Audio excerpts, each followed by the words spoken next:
दुर्गा सप्तशती चौथे अध्याय की कथा।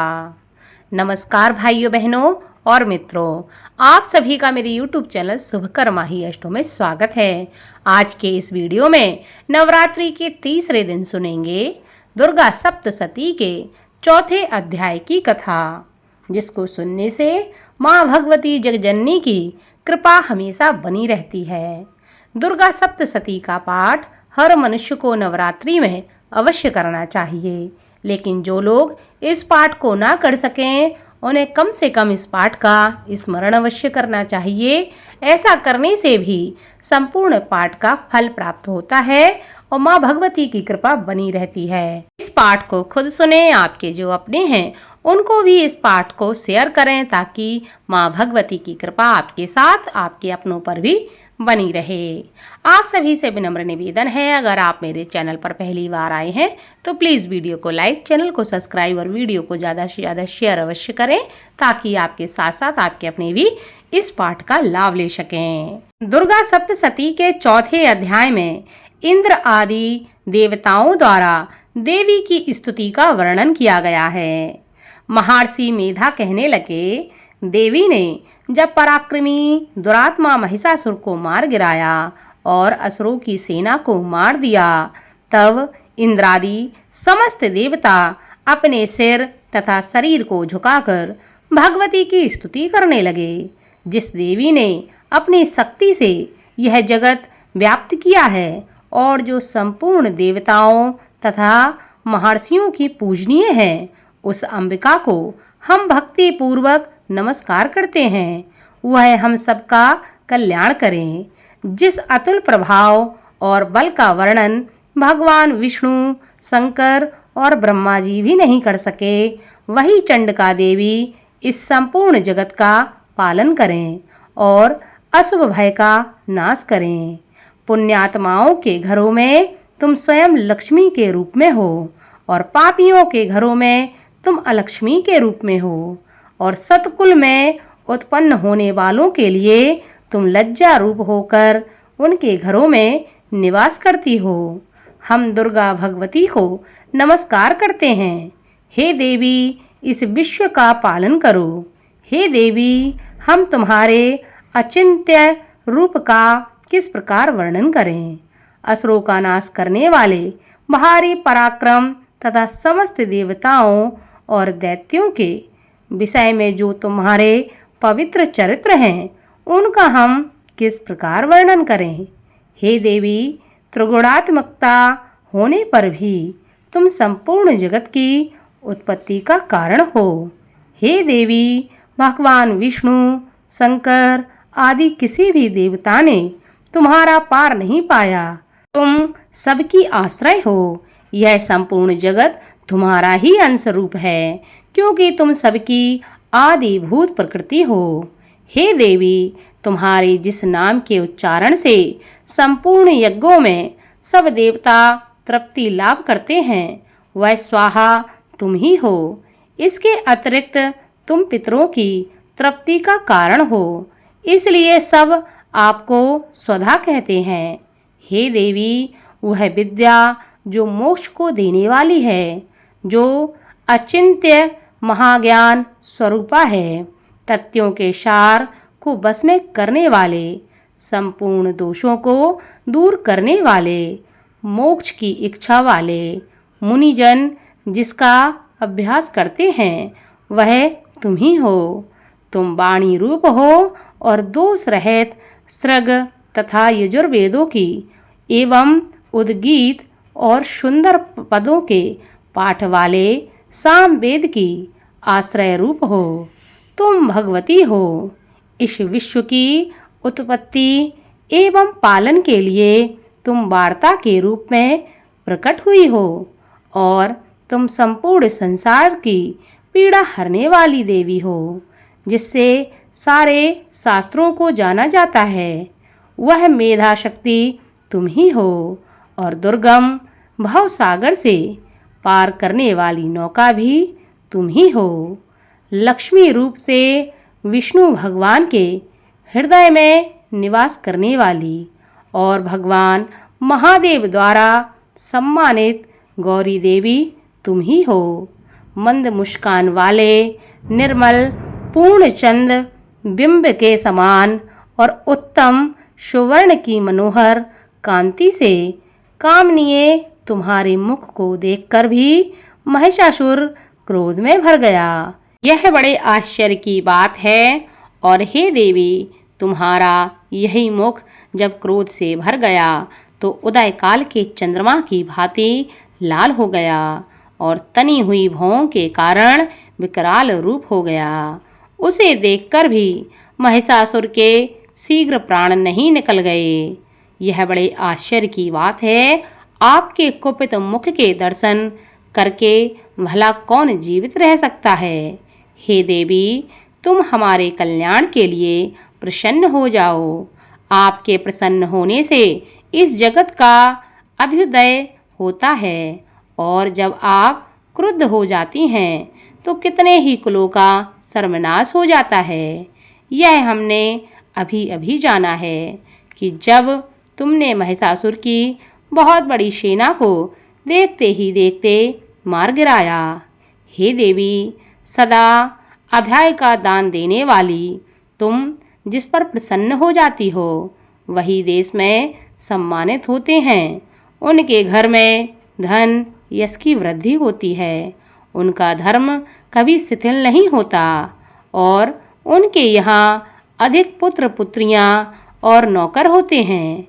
हे देवी, तुम्हारी कृपा से ही धर्मात्मा पुरुष प्रतिदिन श्रद्धापूर्वक यज्ञ करता है और धर्मानुकूल आचरण करता है और उसके प्रभाव से स्वर्गलोक में जाता है, क्योंकि तुम तीनों लोकों में मनवांछित फल को देने वाली हो।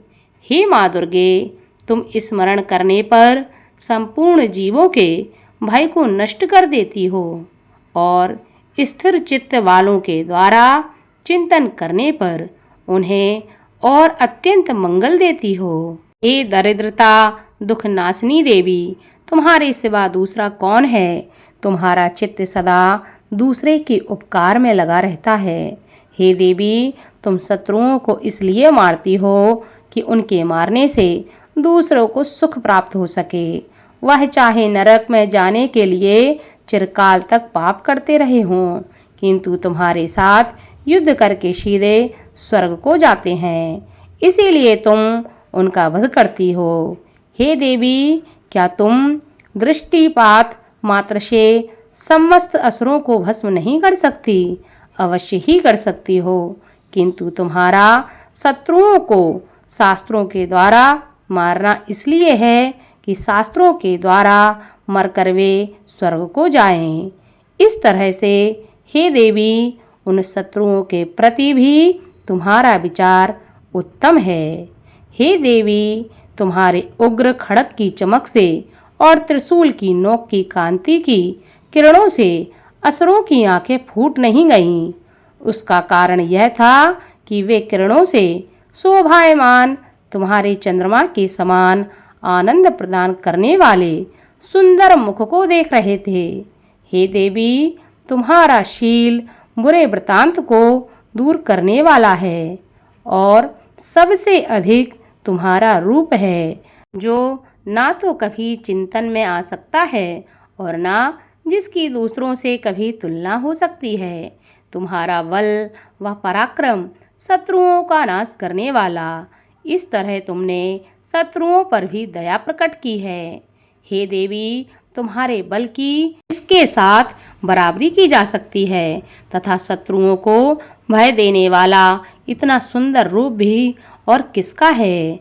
हृदय में कृपा और युद्ध में निष्ठुरता, यह दोनों बातें तीनों लोकों में केवल तुम ही में दिखाई देती हैं।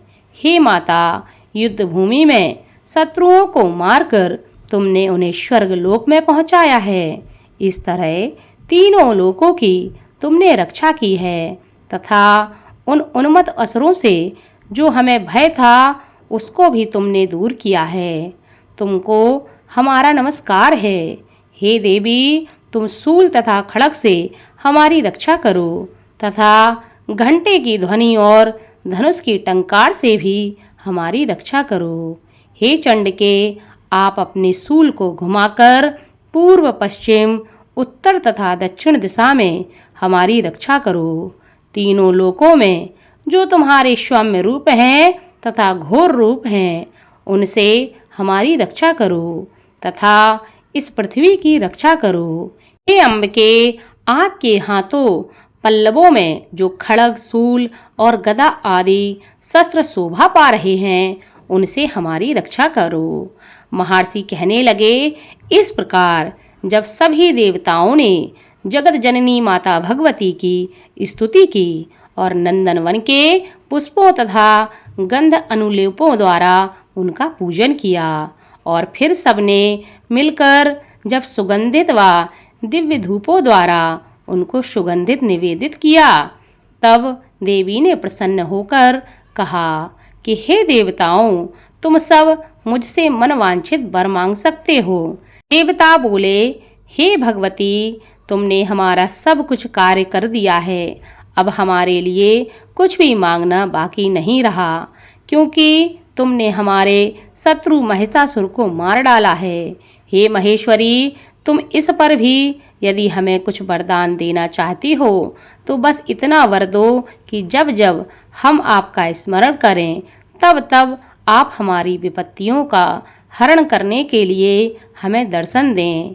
हे अंबिका, जो कोई भी तुम्हारी स्तुति करे, तुम उनकी वित्त, समृद्धि और वैभव देने के साथ ही उनके धन, स्त्री आदि संपत्ति बढ़ावें और सदा हम पर प्रसन्न रहें।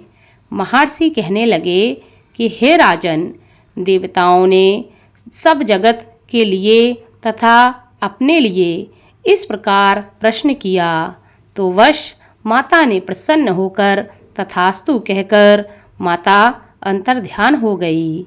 हे भूप, जिस प्रकार तीनों लोकों का हित चाहने वाली यह भगवती देवताओं के शरीर से उत्पन्न हुई थी और सारा वृतांत मैंने तुम्हें कह सुनाया है, और इसके पश्चात दुष्ट असुरों तथा शुंभ निशुंभ का वध करने और सब लोकों की रक्षा करने के लिए जिस प्रकार गौरी देवी के शरीर से उत्पन्न हुई थी, वह सारा वृतांत मैंने तुम्हें वर्णन करके सुना दिया है। इस प्रकार दुर्गा सप्तशती के चौथे अध्याय में माँ भगवती ने देवताओं को असुरों से मुक्ति दिलाई और प्रसन्न होकर उन्हें भय मुक्त जीवन दिया और उन्हें आशीर्वाद दिया।